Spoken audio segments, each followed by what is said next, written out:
Akashvani 101.4 Devikulam spice FM. Tourism diary. പ്രിയ ശ്രോതാക്കളെ, ഇന്ന് ടൂറിസം ഡയറിയിൽ deputy tourism director Shri Shine KS eco ടൂറിസത്തെക്കുറിച്ച് സംസാരിക്കുന്നു. ടൂറിസം വികസന പ്രവർത്തനങ്ങൾക്കായി ടൂറിസം ഡിപ്പാർട്ട്മെൻറ്റ് നടത്തുന്ന എക്കോ ലോഡ്ജ് എന്ന പുതിയ കൺസെപ്റ്റിനെ കുറിച്ച് വിശദമാക്കാമോ?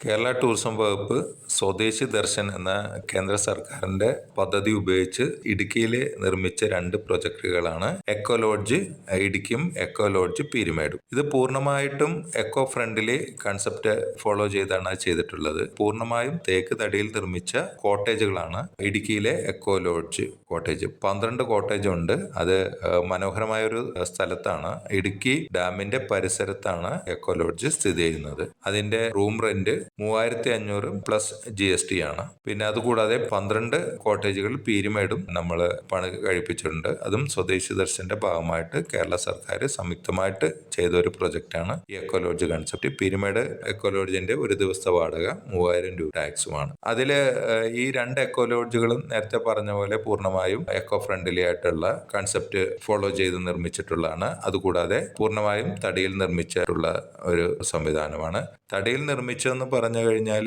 ഈ 2 എക്കോ ലോഡ്ജുകളും കൂടുതൽ തണുപ്പേറിയ പ്രദേശമായതുകൊണ്ടാണ് തടിയിൽ നിർമ്മിച്ച് അത് പ്രാവർത്തികമാക്കിയത്. എക്കോ ലോഡ്ജിന്റെ ബുക്കിംഗ് സംവിധാനം എങ്ങനെയാണ്? ഇടുക്കി എക്കോ ലോഡ്ജുകളുടെ ബുക്കിംഗ് കേരള ടൂറിസത്തിന്റെ വെബ്സൈറ്റ് വഴിയാണ്. പീരുമേട് എക്കോ ലോഡ്ജിന്റെ ബുക്കിംഗ് ഇപ്പോൾ മാനുവൽ ആയിട്ട് മാനേജറെ നേരിട്ട് കോൺടാക്ട് ചെയ്ത് കഴിഞ്ഞാൽ അത് എക്കോ ലോഡ്ജ് ബുക്ക് ചെയ്യാൻ പറ്റും. അതും ഉടൻ തന്നെ ടൂറിസം ഡിപ്പാർട്ട്മെന്റിന്റെ വെബ്സൈറ്റിലൂടെ ബുക്ക് ചെയ്യാനുള്ള കാര്യങ്ങൾ നടത്തിക്കൊണ്ടിരിക്കുന്നു. ഈ എക്കോ ലോഡ്ജുകൾ ടൂറിസം ഡിപ്പാർട്ട്മെന്റ് പ്രവർത്തിപ്പിക്കുന്നത് മെയിനായിട്ട് ഇടുക്കി കാണാൻ വരുന്ന മിഡിൽ ക്ലാസ് ടൂറിസ്റ്റുകളുടെ അക്കോമഡേഷന് വേണ്ടിയാണ് എക്കോ ലോഡ്ജുകൾ നമ്മൾ സജ്ജമാക്കിയിരിക്കുന്നത്. അതുപോലെ തന്നെ തുറന്ന് ഏകദേശം 1 വർഷത്തോളമായിട്ട് ഇതുവരെ വളരെയധികം ടൂറിസ്റ്റുകൾ അവിടെ താമസിച്ച് അവരുടെ അഭിപ്രായങ്ങൾ, നല്ല റിമാർക്സുകളൊക്കെ, ഫീഡ്ബാക്കുകളൊക്കെ തന്നിട്ടുണ്ട്.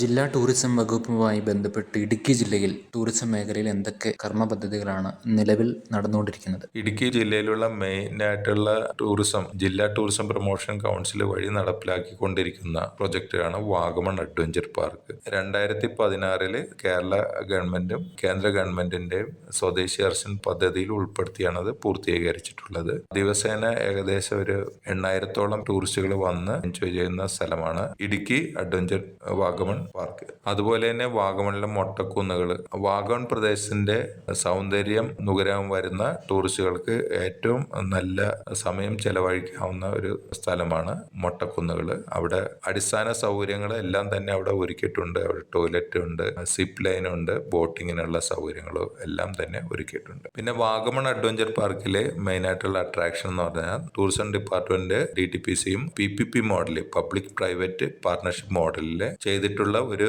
ഗ്ലാസ് ബ്രിഡ്ജ് അവിടെയുണ്ട്.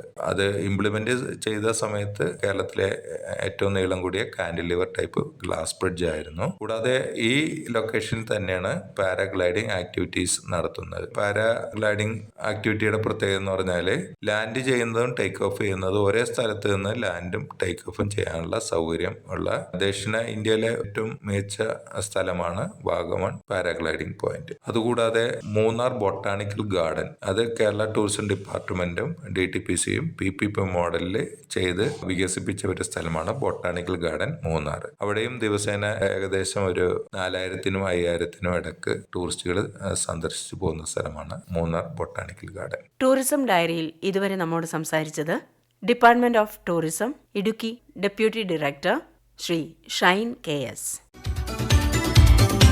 ടൂറിസം ഡയറി സമാപിക്കുന്നു.